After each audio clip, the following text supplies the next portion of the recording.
Hello everyone, welcome to my channel engineering UPSC. दोस्तों PYQ के basis पर जो हम अपने रिसोर्स को एनालाइज कर रहे हैं उसकी सीरीज में ये अगला वीडियो है। यहाँ पर हम देखने वाले ज्योग्राफी में उन सारी थीम को जिनसे यूपीएससी बार बार क्वेश्चन पूछ रहा है और दोस्तों उसी के बेसिस पर हम अपने रिसोर्स को अलाइन करेंगे। हम मल्टीपल रिसोर्स पर जाएंगे और वहां से हम देखेंगे कि अपने क्वेश्चन को कैसे करेक्ट करना है। इसी स्ट्रेटजी के बेसिस पर दोस्तों 2024 प्रीलिम्स में मेरा कोई भी क्वेश्चन गलत नहीं हुआ था ज्योग्राफी से और इकोलॉजी से। ये वीडियो दोस्तों दो पार्ट में है, जिसमें पहला पार्ट हम अभी देखेंगे और इसमें हम ज्योग्राफी के पीवाईक्यू को एनालाइज करेंगे। इस स्ट्रेटजी के बेसिस पर दोस्तों मैं गारंटी देता हूं कि आपके 2025 प्रीलिम्स अटेम्प्ट में कोई भी क्वेश्चन गलत नहीं होगा और अगर दोस्तों गलत होते तो मैक्सिमम क्वेश्चन आपके सही होंगे। क्योंकि दोस्तों यहां पर हम देखने वाले हैं यूपीएससी डिमांड क्या करता है। मोस्ट प्रोबेबली हम क्या करते हैं, किसी एक बुक को पढ़ते जाते हैं और उसका रिवीजन करते हैं, पर दोस्तों हम ये नहीं देखते हैं कि वहां से क्वेश्चन कितने पूछे जा रहे हैं और क्या डिमांड है। क्या वो ऐसे एरिया जो यूपीएससी बार बार पूछ रहा है उनको डीप में कवर कर रहा है या नहीं। अगर दोस्तों वो नहीं कर रहा है तो हम किस तरीके से उन एरिया को डीप में कवर करें, वो सारी चीजें दोस्तों आज हम इस वीडियो में देखने वाले हैं। ये वीडियो दोस्तों आपकी लाइफ चेंजिंग वीडियो हो सकती है और आपकी पूरी स्ट्रेटजी को 360 घुमा सकती है। तो इस वीडियो को कंप्लीट देखें क्योंकि दोस्तों ये बहुत ही टाइम टेस्टेड स्ट्रेटजी है जिसको मुझे नहीं लगता दोस्तों किसी ने यूट्यूब पर अभी तक बताया है। तो यहाँ पर आप मेरी स्ट्रेटजी के साथ जाइए और आपके प्रीलिम्स में 2025 में दोस्तों मोस्टली सारे क्वेश्चन सही होंगे। तो चलिए स्टार्ट करते हैं इस वीडियो को यहीं से।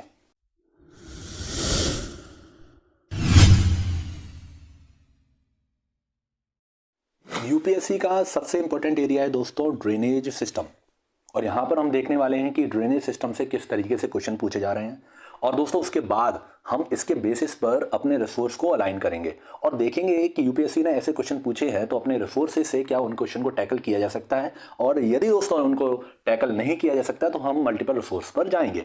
तो यहाँ पर देखते हैं सबसे पहला क्वेश्चन दोस्तों 2014 का ये क्वेश्चन है और ये ट्राइविटीज पूछी रखी है यूपीएससी ने ब्रह्मपुत्र रिवर की। 2015 में गोदावरी रिवर की ट्राइविटीज पूछी है और दोस्तों 2017 में तीस्ता रिवर की ट्राइविटीज से रिलेटेड क्वेश्चन है। 2016 की यदि बात की जाए दोस्तों तो यहाँ पर ब्रह्मपुत्र रिवर की ट्राइविटीज पूछी गई है और 2021 में दोस्तों आपकी इंडस रिवर की ट्राइविटीज पूछी गई है। 2021 में एक और क्वेश्चन पूछा गया था जो दोस्तों ईस्टर्न घाट पर जो ट्राइविटीज हैं वही उसी से रिलेटेड क्वेश्चन है। अब दोस्तों यदि हमने अपने रिसोर्स को इस तरीके से पढ़ा है कि उसमें दोस्तों हमने रिवर की ट्राइविटीज को बहुत डीप पढ़ा है तो 2024 का क्वेश्चन दोस्तों ये हमसे सही नहीं हो पाता क्या, जो गंगा रिवर की ट्राइविटीज पूछी गई है और उसका दोस्तों क्रम पूछा है। यदि दोस्तों हमें पता है कि ट्राइविटीज डीप पूछा जाता है तो हम डीप पढ़ेंगे, उसको मल्टीपल रिसोर्सेज से पढ़ेंगे जिससे हमारा क्वेश्चन सही हो जाए। चलिए नेक्स्ट तरीके का क्वेश्चन देखते हैं कि यूपीएससी पूछता कैसे है।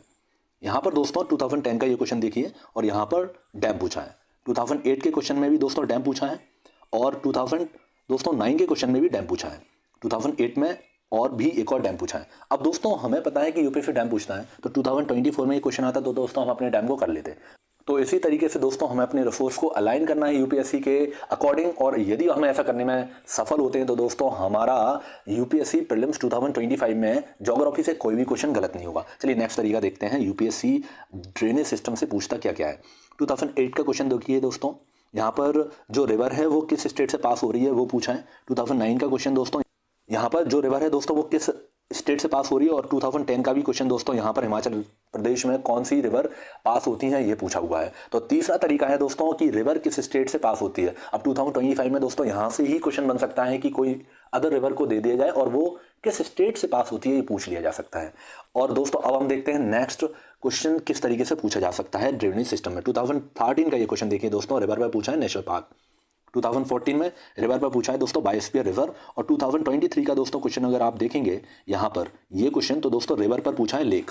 तो हमें जो तीसरा क्वेश्चन, तो हमें जो अदर एरिया पता पड़ा है दोस्तों वो है इकोलॉजी से रिलेटेड रिवर का पूछा जाता है, जिसमें दोस्तों पूछा जाता है कि किस तरीके से आपका नेशनल पार्क क्या है रिवर पर, किस तरीके से आपका दोस्तों जो बायोस्फीयर रिजर्व है और वेटलैंड है वो दोस्तों क्या है रिवर पर, और एक और क्वेश्चन पूछा है जिसमें लेक पूछा गया है। तो दोस्तों अब हमें पता है कि ज्योग्राफी से पूछा क्या जाता है इस एरिया से, तो ट्राइविटीज पूछी जाती है रिवर पर, इस स्टेट से पास हो रही है, कौन सा डैम है, और इकोलॉजी से रिलेटेड। अब दोस्तों ये वाली बुक इसमें से आपको पढ़नी है ट्राइविटीज और डैम और ट्राइविटीज आपकी यहाँ से हो जाएंगी। और इसके अलावा दोस्तों जो डीप क्वेश्चन पूछे जा रहे हैं, छोटी छोटी ट्राइविटीज और उसके रिलेटेड जो भी मल्टीपल क्वेश्चन पूछे जा रहे हैं वो दोस्तों आप इस वाली बुक, ये 11th क्लास की बुक है, इसमें दोस्तों चैप्टर देखिए आप थर्ड, ये वाला। इस चैप्टर दोस्तों आपको बाय हार्ट करना है, क्योंकि यहाँ से ही सारे क्वेश्चन आपके ज्योग्राफी के ड्रेनेज सिस्टम के सही हो जाएंगे। यदि दोस्तों एक और आप मेहनत करना चाहते हैं तो पीएमएफ में जो ड्रेनेज सिस्टम है दोस्तों, उसके जो रिवर के मैप हैं उन मैप को आप डाउनलोड कर लीजिए। उसकी जो थ्योरी है वो मत पढ़िए, उन मैप को डाउनलोड करिए और आप इसके साथ पढ़िए। तो दोस्तों आपका ड्रेनेज सिस्टम का मैं गारंटी लेता हूँ आपका कोई भी क्वेश्चन गलत नहीं होगा 2025 प्रीलिम्स में। चलिए दोस्तों नेक्स्ट थीम को देखते हैं। नेक्स्ट थीम है दोस्तों वो है आपकी एग्रीकल्चर। एग्रीकल्चर बहुत इंपॉर्टेंट एरिया है और वहाँ से आप देख सकते हैं कि दोस्तों एग्रीकल्चर से हमेशा ही क्वेश्चन पूछे जाते हैं। एग्रीकल्चर में सब थीम है और उन सब थीम की दोस्तों एंगल है। आज हम ये सारी चीज़ें देखने वाले हैं एग्रीकल्चर एज अ थीम जो ज्योग्राफी में है।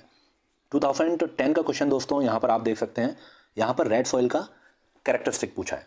2013 में दोस्तों लेटराइट सॉइल का कैरेक्टरिस्टिक पूछा है और दोस्तों 2021 में ब्लैक सॉइल का कैरेक्टरिस्टिक पूछा है। अब दोस्तों आपको ये पता है तो आप ये 2023 जो सबसे टफ प्रीलिम्स माना गया है उसका ये क्वेश्चन सॉल्व नहीं कर पाते क्या, जिसमें दोस्तों सॉइल के ही कैरेक्टरिस्टिक पूछा है। यदि दोस्तों आप इतना डीप पढ़ रहे हैं जिसमें लेटराइट सॉइल, आप दोस्तों उसमें ब्लैक सॉइल पढ़ रहे हैं, तो आप सॉइल के कैरेक्टरिस्टिक जरूर पढ़ते अगर आप सॉइल पढ़ते तो। दोस्तों आपको पता चल रहा कि सॉइल एज अ सब थीम में किस तरीके से उसके एंगल है, और दोस्तों सॉइल अगर एक इंपॉर्टेंट एरिया है तो आपको किस तरीके से उसको पेपर करना है। नेक्स्ट दोस्तों एंगल देखते हैं या फिर सब थीम देखते हैं, वो है आपकी दोस्तों फॉरेस्ट। अब चलिए फॉरेस्ट के एंगल देखते हैं कि पूछा कैसे जाता है फॉरेस्ट। 2013 का ये क्वेश्चन देखिए, इक्वेटोरियल फॉरेस्ट की कैरेक्टरिस्टिक पूछी है। 2014 का ये क्वेश्चन दोस्तों डैफोडियस फॉरेस्ट के दोस्तों एग्जाम्पल पूछे हैं। 2015 यहाँ पर दोस्तों नया एंगल है जो दोस्तों ट्रॉपिकल वेट एवरग्रीन फॉरेस्ट के पूछ रहा है फोर्स एरिया क्या है। तो दोस्तों हमने 3 एरिया देखे हैं, जिसमें एक एरिया देखा है उसकी कैरेक्टरिस्टिक, दूसरा एरिया देखा है दोस्तों उसके एग्जाम्पल, तीसरे एरिया देखा है दोस्तों उसका सोर्स।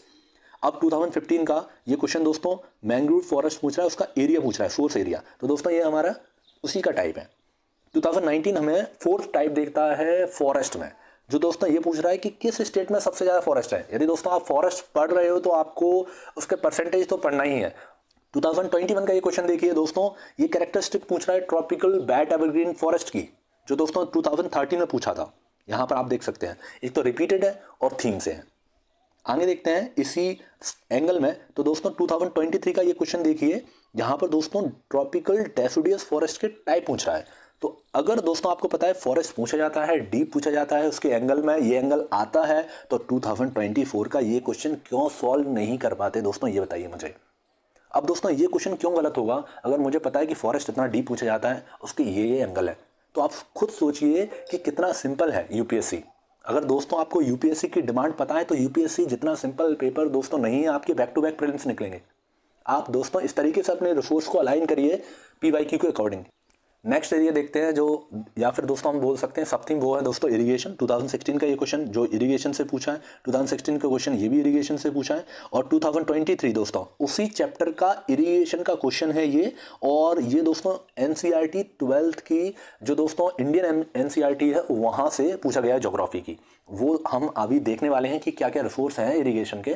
तो दोस्तों यहाँ से ऐसे आप प्रेडिक्ट कर सकते हैं कि 2025 में भी इरिगेशन का क्वेश्चन बन सकता है। आगे देखेंगे नेक्स्ट थीम, वो है दोस्तों क्रॉप। यहाँ पर 2021 का क्वेश्चन देखिए, क्रॉप में दोस्तों हम देखेंगे उसके एंगल क्या है और किस किस एंगल से क्रॉप पूछी जाती है। उसके बाद दोस्तों हम एग्रीकल्चर का सोर्स देखेंगे। तो देखिए वाटर एफिशिएंट क्रॉप, ये नेगेटिव कैरेक्टरिस्टिक है शुगरकेन की। 2020 का ये क्वेश्चन देखिए दोस्तों, तो यहाँ पर आप देखेंगे कि ये पूछी गई है कैरेक्टरिस्टिक कॉटन की। तो दोस्तों यहाँ पर कॉटन की कैरेक्टरिस्टिक है ये, तो हमने देखा कि क्रॉप में कैरेक्टरिस्टिक अभी एक एंगल है। 2013 का ये क्वेश्चन देखिए, ये पूछा है खरीफ क्रॉप, तो हमने दूसरा एंगल देखा कि क्रॉप पूछी कैसे जाती है कि वो क्रॉप खरीफ है या रबी है, 2 एंगल मिले। तीसरा देखिए 2019 का ये पूछा गया है कि यहाँ पर राइस में सबसे ज़्यादा कौन एक्सपोर्ट करता है दोस्तों, ये क्वेश्चन है 2019 का। तो तीसरा एंगल है दोस्तों डेटा, जिसमें ये पूछा गया है कि एक्सपोर्टर कौन है लार्जेस्ट। 2020 का ये क्वेश्चन देखिए, और यहाँ पर पूछा हुआ है कि ब्लैक ग्राम दोस्तों खरीफ है या रबी, और जो खरीफ क्रॉप है जो पल्स है दोस्तों उसका प्रोडक्शन पूछा गया है। तो ये उसी टाइप के क्वेश्चन है जो हमने पीछे देखा 2019 का। ये हमें दोस्तों अलग एंगल बताता है क्रॉप में, ये पूछ रहा है कि किस क्रॉप का कितना एरिया है। तो हमने क्रॉप देखा, तो क्रॉप यदि दोस्तों हम पढ़ेंगे, हमें पता है क्रॉप एक सब थीम है, बहुत ही इंपॉर्टेंट थीम है, और उसके क्या क्या एंगल है। तो हमने देखा दोस्तों वो उसकी कैरेक्टरिस्टिक पूछता है, वो खरीफ है या रबी है, दोस्तों उसका लार्जेस्ट एक्सपोर्टर कौन है, वो दोस्तों उसका प्रोडक्शन कितना है, उसका एरिया कितना है, और उसके बाद दोस्तों यदि हमें ऐसा पता है तो हम ये भी देखेंगे कि वो कहाँ कहाँ पाई जाती है, और 2022 हमें यही बताता है। कि टी दोस्तों कहाँ कहाँ पाई जाती है। तो दोस्तों यहाँ से हमने ये अंदाजा लगाया कि क्रॉप में एंगल क्या है। अब 2025 में कोई भी क्वेश्चन आ जाए दोस्तों क्रॉप का, क्यों हम सॉल्व नहीं कर पाएंगे उसको क्या। तो यहाँ से दोस्तों अपने रिसोर्स को अलाइन करना सीखिए और एक स्मार्ट स्टडी करिए। ये पीडीएफ दोस्तों मैं अपने टेलीग्राम चैनल पर अपलोड कर दूंगा और वहाँ से आप डाउनलोड कर सकते हैं। आप मुझसे जुड़ सकते हैं टेलीग्राम चैनल पर। और दोस्तों इसको सब्सक्राइब करिए, लाइक करिए। आगे हम देखते हैं कि इसके रिसोर्स क्या है। यहाँ पर दोस्तों हमने देखा एग्रीकल्चर में सॉइल, फॉरेस्ट, इरिगेशन और क्रॉप पूछा जाता है। अब इसको डील कैसे करना है, क्या रिसोर्स है दोस्तों जो हम फॉलो करें और एग्रीकल्चर हमारा कवर हो जाए। तो आप देख सकते हैं ये बुक आप लोगों ने देखी होगी, 11th की ये बुक है। और इसका दोस्तों ये वाला चैप्टर आप देख सकते हैं कि नेचुरल वेजिटेशन, ये वाला चैप्टर दोस्तों यहाँ से आपको सॉइल और यहीं से आपको फॉरेस्ट, ये दोनों चीज़ आपकी रिजॉल्व हो जाएंगी यहाँ से। अब बात आती है दोस्तों एग्रीकल्चर की। एग्रीकल्चर और इरिगेशन ये दोनों चैप्टर दोस्तों, चैप्टर 3 और चैप्टर 4 इस बुक का, ये 12th की बुक है। इस बुक का दोस्तों ये दोनों चैप्टर आपके एग्रीकल्चर को रिजॉल्व कर देंगे और आपके इरिगेशन एरिया को। अब दोस्तों कुछ एरिया ऐसे होते हैं जिसमें हमने देखा कि प्रोडक्शन पूछ रहा है, उसमें हमने देखा दोस्तों कि वो पूछ रहा है कि उसका कितना एरिया है और कितना उसकी रैंकिंग है। तो दोस्तों ये वाली बुक, ये बहुत इंपॉर्टेंट बुक है, हमने पहले भी देखी है। यहाँ पर हम देखेंगे प्रत्येक क्रॉप का दोस्तों उसका मैप दिया हुआ है इस बुक में, उसमें उसका एरिया दिया हुआ है, उसमें उसका दोस्तों प्रोडक्शन दिया हुआ है कि कितना प्रोडक्शन है। ये सारी चीज़ों को अगर आप देखेंगे तो यहाँ से आप सॉल्व कर पाएंगे। तो हमने देखा कि एग्रीकल्चर कैसे रिजॉल्व कर सकते हैं, एग्रीकल्चर से कोई भी क्वेश्चन क्यों गलत नहीं होगा वो हमें पता चला दोस्तों। अब हम देखते हैं नेक्स्ट एरिया। नेक्स्ट थीम आती है दोस्तों क्लाइमेटोलॉजी और इसकी सब थीम है वो हमें बताएगा हमारा 2012 का ये क्वेश्चन। ये दोस्तों बता रहा है कि अर्थ का हीट बजट क्या है, उसके रोटेशन रिवॉल्यूशन पे कैसे डिपेंड करता है, उसके ये ऑप्शन है। 2013 का सेम क्वेश्चन कि अर्थ का हीट बजट और उसका टेम्परेचर कैसे डिपेंड करता है दोस्तों, और उसके रोटेशन और उस तरीके से उसका टेम्परेचर कैसे इंक्रीज होता है डिक्रीज होता है रोटेशन और रिवॉल्यूशन की बेसिस पर, जिसका दोस्तों टेरेस्ट्रियल रेडिएशन से रिलेटेड रिलेशन है। 2013 का सेम क्वेश्चन दोस्तों, अर्थ के रोटेशन रिवॉल्यूशन से कैसे उसका टेम्परेचर चेंज होता है। अब दोस्तों आपको पता है कि टेम्परेचर, रोटेशन, रिवॉल्यूशन, उसका एंगल, हीट बजट पूछा है। तो 2023 का ये क्वेश्चन देखिए दोस्तों, सेम क्वेश्चन है, उसका इंसुलेशन कैसे डिपेंड करता है रोटेशन रिवॉल्यूशन से। यदि दोस्तों 2024 के पहले मुझे पता था कि रोटेशन रिवॉल्यूशन एक इंपॉर्टेंट एरिया है, हीट बजट एक इंपॉर्टेंट एरिया है, तो 2024 का ये क्वेश्चन और 2024 का ये क्वेश्चन दोस्तों मेरे लिए सॉल्वेबल नहीं है क्या। आप यहाँ से देखिए, इसका हीट बजट पूछा है, सेम क्वेश्चन है जो पीछे पूछा हुआ है। और यहाँ पर देखिए दोस्तों टेरेस्ट्रियल रेडिएशन 2024 का, दोनों क्वेश्चन सही थे दोस्तों, क्योंकि पता था कि हीट बजट से आना है क्वेश्चन। किस तरीके से आता है दोस्तों, वो एंगल को एनालाइज किया था और उसको डीप में पढ़ा, तो दोस्तों दोनों क्वेश्चन सही हुए। तो इस वजह से दोस्तों कोई भी क्वेश्चन गलत नहीं हुआ ज्योग्राफी का। ये कोई दोस्तों जादू ढोना नहीं है, एक साइंस है, ये साइंटिफिक एक्टिविटी है, आपको करना है। और इस तरीके से अगर आप करोगे तो दोस्तों आपका भी 2025 में कोई क्वेश्चन गलत नहीं होगा और मैक्सिमम क्वेश्चन आपके सही होंगे अगर कुछ गलत होते तो नेक्स्ट दोस्तों सब थीम देखते हैं। 2019 में दोस्तों ये देखिए, यूपीएससी को 21 जून से बहुत प्यार है दोस्तों। 2019 का ये क्वेश्चन 21 जून का क्वेश्चन है। 2022 में दोस्तों 21 जून से ही रिलेटेड ये क्वेश्चन है। और 2024 में दोस्तों मुझे पता था कि 21 जून इंपॉर्टेंट है, तो दोस्तों मेरा क्वेश्चन ये सही हो गया। चलिए अगली सब थीम देखते हैं। अगली सब थीम में दोस्तों 2020 ये बता रहा है कि अल नीनो मोडोकी से रिलेटेड एक क्वेश्चन पूछा गया 2011। और यहाँ पर दोस्तों आप देख सकते हैं कि लालीना से रिलेटेड क्वेश्चन है। और 2017 में दोस्तों इंडियन ओशन डाइपोल, जो सेम रिलेटेड क्वेश्चन एरिया से मान सकते हैं दोस्तों। अब 2025 में आपकी ड्यूटी है कि आप अल नीनो पढ़ के जाएं, क्योंकि यहाँ पर क्वेश्चन नहीं आया है। तो ये दोस्तों यहाँ से आप प्रेडिक्ट भी कर सकते हैं।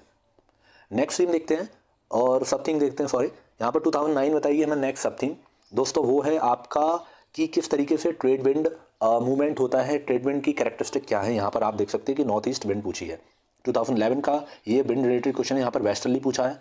और दोस्तों 2021 में भी यहाँ पर आप देख सकते हो कि विंड से रिलेटेड क्वेश्चन पूछा गया है, चाहे वो ईस्टर्ली हो चाहे वो वेस्टर्ली हो। तो दोस्तों ये आपकी ड्यूटी है कि आपको विंड पढ़नी है, क्योंकि यूपीएससी पूछ रहा है। 2022, 23, 24 में विंड नहीं पूछा है, तो ये मैक्सिमम चांस है, प्रोबेबिलिटी है कि 2025 में दोस्तों विंड पूछी जाएगी, चाहे वो नॉर्थ ईस्ट विंड हो, नॉर्दर्न ट्रेड विंड हो, चाहे दोस्तों वो साउथ ईस्ट ट्रेड विंड हो, और चाहे वेस्टर्ली हो। यहाँ से क्वेश्चन पूछे जाएंगे और पहले भी पूछे जा चुके हैं, तो ऐसे आप प्रेडिक्ट भी कर सकते हैं। नेक्स्ट सब थीम देखते हैं दोस्तों 2015 का ये क्वेश्चन, यहाँ पर आप देख सकते हैं साइक्लोन से रिलेटेड। 2013 का ये क्वेश्चन, ये दोस्तों थंडरस्टॉर्म और उसी कैटेगरी से डिस्टर्बेंस। 2020 का ये क्वेश्चन दोस्तों जेट स्ट्रीम और साइक्लोन से रिलेटेड। अब दोस्तों मुझे पता है कि साइक्लोन मोस्ट इंपोर्टेंट एरिया है और वहाँ से क्वेश्चन यूपीएससी पूछता आ रहा है, तो 2024 का ये बहुत ही सिंपल क्वेश्चन मेरा सही हो गया था। अब आगे बढ़ते हैं और यहाँ से हम देख चुके हैं कि साइक्लोन एक थीम है, सब थीम है आपकी क्लाइमेटोलॉजी की, और उसके अलावा दोस्तों ये कुछ डिस्टर्बेंस और ट्रेड विंड्स आपकी सब थीम है। और ऊपर जाके अगर आप देखेंगे तो ये अर्थ रोटेशन रेवोल्यूशन से रिलेटेड क्वेश्चन, यहाँ पर डे एंड नाइट दोस्तों डिटरमाइन होता है, वो उस तरीके क्वेश्चन, और हीट बजट से रिलेटेड क्वेश्चन। अभी ये हमें सब थीम मिली है क्लाइमेटोलॉजी की। और नेक्स्ट सब थीम अगर दोस्तों हम देखें तो सबसे इंपॉर्टेंट है, वो है दोस्तों हमारी रीजन। ये रीजन से रिलेटेड क्वेश्चन है। 2012 हमें बताता है कि क्लाइमेट रीजन दोस्तों पूछे जाते हैं। यहाँ पर ट्रॉपिकल सवाना 2014, ये भी दोस्तों मानसून रिलेटेड जो रीजन है वो पूछा है। 2013 में दोस्तों ये आपका पूछा है इक्वेटोरियल रीजन, 2015 में दोस्तों इक्वेटोरियल रीजन, और 2021 में यहाँ पे भी दोस्तों इक्वेटोरियल रीजन पूछा है। अब दोस्तों 2024 से 2 क्वेश्चन पूछे हैं रीजन से। मुझे पता है दोस्तों अगर 2024 के पहले रीजन पूछे गए हैं तो दोस्तों मेरे ये क्वेश्चन क्यों सही नहीं होंगे। इस वजह से दोस्तों 2024 में ज्योग्राफी से कोई क्वेश्चन गलत नहीं हुआ। यहाँ पर हमने सारे क्वेश्चन देख लिए हैं कि दोस्तों मॉनसून और wind related question, cyclone disturbance से related question, earth rotation revolution से रिलेटेड क्वेश्चन, और दोस्तों क्लाइमेट रीजन से रिलेटेड क्वेश्चन। क्लाइमेट रीजन की यदि बात की जाए और दोस्तों ये क्लाइमेट से रिलेटेड क्वेश्चन जो ये है साइक्लोन डिस्टर्बेंस, तो ये दोस्तों क्लाइमेटोलॉजी जो पीएमएफ है वहाँ से आपको करना है। और ये वाली बुक 11th की है दोस्तों, ये फंडामेंटल ऑफ ज्योग्राफी, और इसका दोस्तों ये क्लाइमेट वाला चैप्टर, ये दोस्तों मोस्ट इंपोर्टेंट चैप्टर है। यहाँ से आपके सारे क्वेश्चन सही हो जाएंगे, चाहे वो आपके दोस्तों ये मानसून विंड रिलेटेड क्वेश्चन हो, चाहे दोस्तों साइक्लोन डिस्टर्बेंस हो, चाहे अर्थ रोटेशन, ये तो दोस्तों मोस्ट इंपोर्टेंट एरिया है, उस चैप्टर से सही होना ही है आपका। और क्लाइमेट रीजन है दोस्तों, ये आप पीएमएफ से पढ़ेंगे, साइक्लोन डिस्टर्बेंस आपको पीएमएफ से पढ़ेंगे। तो दोस्तों मैंने आपको सारे रिसोर्स बता दिए हैं क्लाइमेटोलॉजी से। चलिए नेक्स्ट थिंग देखते हैं। अब दोस्तों नेक्स्ट थीम आती है हमारी ओशनोलॉजी, और यहाँ पर 2012 का ये क्वेश्चन देखिए आप लोग, जो ओशन करंट से रिलेटेड है। यहाँ पर पूछे गए हैं कुछ फैक्टर्स, जिन फैक्टर के बेसिस पर ये डिटरमाइन हुआ कि ओशन करंट डिटरमाइन कैसे होती है। 2013 का ये क्वेश्चन ओशन करंट की कैरेक्टरिस्टिक पूछी गई है, और यहाँ पर पूछा गया है कि फिशिंग ग्राउंड कब और कैसे क्रिएट होता है, जो दोस्तों आपका ओशन करंट की कैरेक्टरिस्टिक है। 2015 यहाँ पर दोस्तों ओशन करंट से ही रिलेटेड एक एरिया है जिसका नाम है टाइड्स, और उसी चैप्टर से ये क्वेश्चन पूछा गया है। 2015 में देखिए दोस्तों ओशन करंट से रिलेटेड क्वेश्चन। अब 2020 आपको बताएगा एक डिफरेंट सब थीम जो दोस्तों ओशन से रिलेटेड है, और वो इससे रिलेटेड है कि ओशन का जो टेम्परेचर होता है वो किस तरीके से वेरी करता है।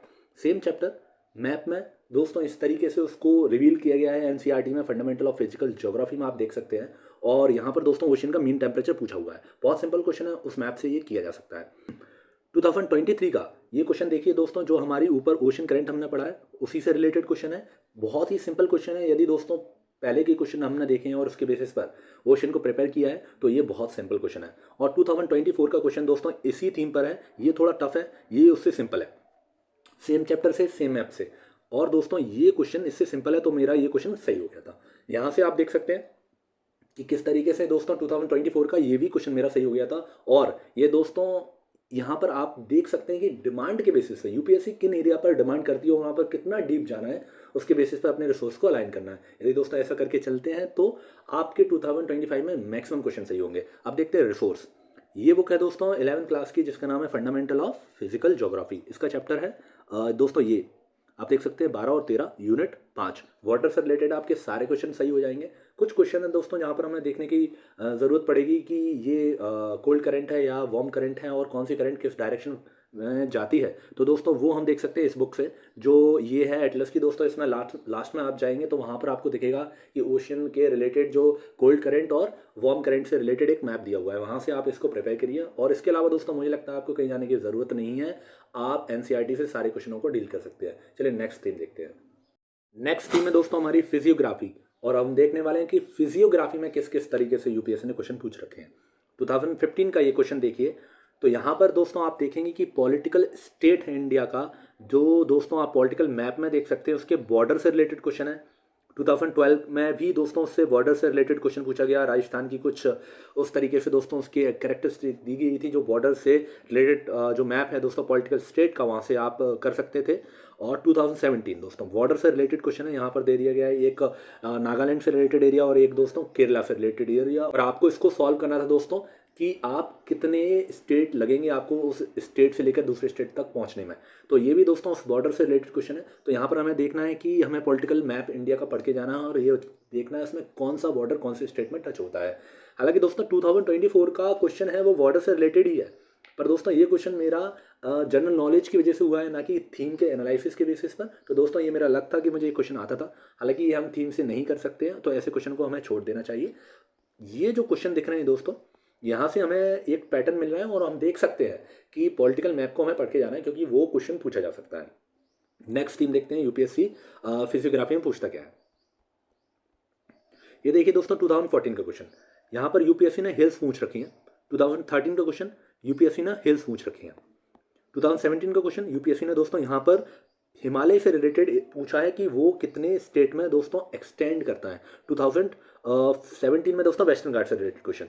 तो आप यहाँ पर देख सकते हैं कि आपको पॉलिटिकल मैप की कितनी अंडरस्टैंडिंग होनी चाहिए, क्योंकि हिमालय कितने स्टेट में जाता है और वेस्टर्न घाट कितने स्टेट में जाता है। पुलिकट लेक दोस्तों किस स्टेट में कितने बॉर्डर पर है। यदि दोस्तों आप बॉर्डर को प्रिपेयर कर रहे होंगे तो आप इस तरीके से भी प्रिपेयर करेंगे कि किस तरीके से हिमालय आपका एक्सटेंड होता है। तो पॉलिटिकल मैप बहुत ही इंपॉर्टेंट हो जाता है इस पर्सपेक्टिव से।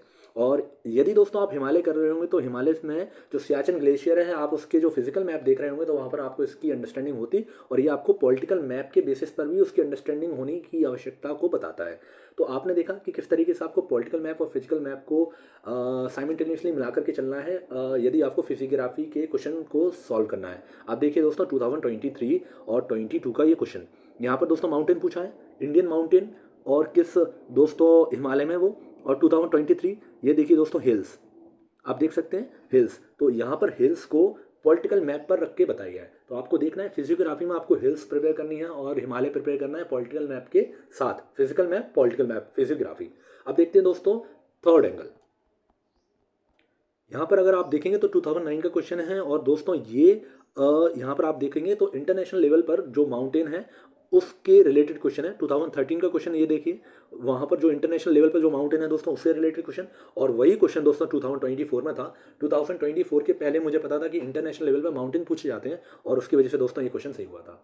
तो यहाँ से आप देख सकते हैं कि जो फिजियोग्राफी है उसमें दोस्तों 3 तरीके के क्वेश्चन पूछे जा रहे हैं। एक पॉलिटिकल स्टेट का जो मैप है उसके बेसिस पर फिजिकल जो ज्योग्राफी का उसका मैप को अंडरस्टैंड करना है, हिल्स पूछी जा रही हैं, और इंटरनेशनल लेवल पर दोस्तों कौन कौन से माउंटेन है। तो ये 3 एरिया है जो फिजिकल ज्योग्राफी या फिर फिजियोग्राफी से पूछे जा सकते हैं। अब इसको करना कैसे है वो देख लेते हैं।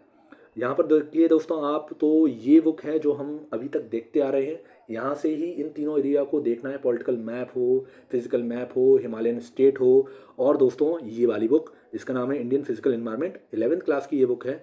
और आप देख सकते हैं इसका चैप्टर 2 स्ट्रक्चर एंड फिजियोग्राफी। यदि दोस्तों आपने इन दोनों बुक को इस तरीके से पढ़ लिया तो आपका फिजियोग्राफी का कोई भी क्वेश्चन गलत नहीं होगा, ये दोस्तों गारंटी है, और ये टाइम एंड टेस्टेड स्ट्रेटजी के बेसिस पर बोल रहा हूँ। नेक्स्ट थीम देखते हैं। अब दोस्तों हम देखने वाले हैं हमारा लास्ट थीम जिसका नाम है वर्ल्ड रीजन। और वर्ल्ड रीजन से दोस्तों किस तरीके से क्वेश्चन पूछे जाते हैं, क्या क्या इसके एंगल हैं, सब थीम क्या है, क्या रिसोर्स हैं, वो भी दोस्तों अभी देखेंगे। 2011 का ये क्वेश्चन यहाँ पर आप देखिए कि मलक्का स्ट्रेट पूछा है, क्रास तुमस पूछा है। 2010 का क्वेश्चन मलक्का स्ट्रेट से रिलेटेड क्वेश्चन। 2008 का क्वेश्चन दोस्तों, ये किस स्टेट के संबंध में दोस्तों इंटरनेशनल डेडलाइन जाती है। तो हमने देखा कि सी में हम देखेंगे आगे मोस्ट इंपोर्टेंट एरिया है, और वहां पर दोस्तों उसकी स्ट्रेट पढ़ने की आवश्यकता है।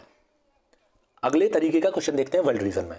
2018 का क्वेश्चन, यहाँ पर दोस्तों कुछ रीजन है जो न्यूज़ में है, और ये रीजन दोस्तों ऐसे ही न्यूज़ में नहीं है, क्योंकि ये रीजन है जहाँ पर डिस्प्यूट चल रहा है बहुत बड़े लेवल का। द हिंदू, इंडियन एक्सप्रेस या फिर ऐसे ही किसी न्यूज़पेपर में इनके दोस्तों रिलेटेड न्यूज़ आई होगी, वहाँ से इसको उठाया गया है। तो ऐसे रीजन नहीं है जो जनरली है दोस्तों, ये डिस्प्यूटेड रीजन है, ये बात आप नोट करके रख सकते हैं। 2018 region mention in the news. 2017 region mention in the news. 2014 region mention in the news. तो दोस्तों आपको दूसरे तरीके का क्वेश्चन जो आपको वर्ल्ड रीजन में प्रिपेयर करना है वो है region mention in the news which are generally disputed in nature. तो दूसरे तरीके का जो सब थीम मिला है दोस्तों वो हमें मिला है region mention in the news जो कि डिस्प्यूटेड है। तीसरे तरीके का क्वेश्चन देखने वाले अब हम 2014 का ये क्वेश्चन देखिए दोस्तों, यहाँ पर एक बॉर्डर दिया है और उससे रिलेटेड उसके सी पूछे हैं। 2015 का क्वेश्चन दोस्तों यहाँ पर सी दिया है और दोस्तों उससे रिलेटेड बॉर्डर पूछे हैं। तो हमने देखा सी में हमने देखा दोस्तों अभी तक हमने देखा स्ट्रेट। अब देख रहे हैं कि सी से रिलेटेड जो इंटरनेशनल बॉर्डर लग रहे हैं वो क्या है। 2014 का क्वेश्चन दोस्तों, और यहाँ पर हम देखने वाले हैं कि किस तरीके से जो हम सी पढ़ेंगे उसका जो अनदर एंगल है वो है दोस्तों अंडमान एंड निकोबार सी। चाहे आप 10 डिग्री चैनल देख लीजिए, 2017 का क्वेश्चन देख लीजिए, ग्रेटर निकोबार से रिलेटेड कौन सा बॉर्डर लग रहा है, सी एंड बॉर्डर, आप कुछ रिलेशन देख पा रहे हैं। 2018 से रिलेटेड क्वेश्चन। और दोस्तों यहाँ पर बैरन आइलैंड है जो आपकी अंडमान एंड निकोबार में पाया जाता है। अगर दोस्तों आपकी इसको आइडिया होता तो आप इस क्वेश्चन को कर सकते थे। और आपने देखा सी में स्ट्रेट, और सी में दोस्तों कौन सा इंटरनेशनल बॉर्डर लग रहा है, और सी में दोस्तों अंडमान एंड निकोबार। अब एक और एंगल देखते हैं दोस्तों, वो है कि सी में कौन सी रिवर जाती है। ये देखिए ये कुछ रिवर है और ये कुछ वो सी, किस सी में दोस्तों उसका माउथ है वो पूछा हुआ है। और फिर से हमने देखा कि सी और बॉर्डर इन कंट्री। तो हमने दोस्तों देखा है कि सी में किस तरीके से क्वेश्चन पूछा जाता है। एक तो दोस्तों ये स्ट्रेट, यहाँ पर आप देख सकेंगे ये स्ट्रेट। दूसरा दोस्तों जो सी से रिलेटेड क्वेश्चन है वो है कि कौन सा इंटरनेशनल बॉर्डर लग रहा है। और तीसरा क्वेश्चन है दोस्तों कौन सी रिवर उसमें जा रही है। और दोस्तों हमारी जो अलग सब थीम है वो है कि इंटरनेशनल लेवल पर दोस्तों कौन से ऐसे एरिया है जो न्यूज़ में है और दोस्तों वो डिस्प्यूटेड है। तो हमने देखा वर्ल्ड रीजन में किस तरीके से क्वेश्चन आते हैं। अब देखते हैं 2024 में क्या आया था। यहाँ पर देखिए दोस्तों 2024 कौन सी रिवर जा रही है और रेड सी से रिलेटेड क्वेश्चन। तो आपने देखा दोस्तों कि क्यों मेरा ये क्वेश्चन गलत नहीं हुआ। 2024 कौन सा सी है, नॉर्थ सी। कौन सी बॉर्डर कंट्री है दोस्तों, ये पता है किस तरीके से पढ़ना है। तो दोस्तों क्वेश्चन क्यों गलत होगा, तो मैंने दोस्तों आपको प्रूव करके दिखाया है कि मेरा कोई भी क्वेश्चन 2024 में गलत नहीं हुआ था। और वो क्यों नहीं हुआ उसके पीछे का रीज़न दिया है दोस्तों। अब देखते हैं कि मैंने इसको प्रिपेयर कैसे किया था। यहाँ पर देखिए ये बुक है, यहाँ पर दोस्तों आपको देखना है कौन सी स्ट्रेट किस सी में है। इसी बुक से दोस्तों आपको देखना है कि कौन सा सी का बॉर्डर, जो इंपॉर्टेंट सी है उसके बॉर्डर जो इंटरनेशनल बॉर्डर लग रहे हैं। और इसी बुक से देखना है दोस्तों किस इंपॉर्टेंट सी में कौन सी रिवर जा रही है। अगर दोस्तों बात की जाए इंटरनेशनल लेवल पर जो डिस्प्यूटेड एरिया है, तो सुदर्शन गुर्जर सर अपने यूट्यूब पर एक वीडियो लेके आते हैं प्रीलिम्स से पहले। उस वीडियो में दोस्तों वो ऐसे डिस्प्यूटेड रीजन के लिए एक कॉम्पैक्ट वीडियो बना देते हैं 50-60 मिनट की। वो वीडियो दोस्तों आपको देखनी है, वहाँ से आपके वर्ल्ड रीजन सारे जो डिस्प्यूटेड एरिया है वो कवर हो जाएंगे। अब दोस्तों इतनी मेहनत करने के लिए, आप मुझे मोटिवेट करने के लिए सब्सक्राइब करिए इस चैनल को, लाइक करिए, शेयर करिए दोस्तों। और ऐसी ही वीडियो दोस्तों मैंने आर्ट एंड कल्चर, पॉलिटी और दोस्तों एंशिएंट हिस्ट्री पर बनाई है। ये दोस्तों ज्योग्राफी से रिलेटेड पहला पार्ट है। अब दोस्तों इसका जो अगला पार्ट है वो दोस्तों इकोलॉजी पर होगा, और आप उसको देखना ना भूलें। उससे दोस्तों मैं आपको बताऊंगा कि इकोलॉजी में मेरा कोई भी क्वेश्चन क्यों गलत नहीं हुआ। और दोस्तों उसका जो बेसिक फंडा है वो यही है जिसको आपने इस वीडियो में देखा है। सो दोस्तों थैंक यू।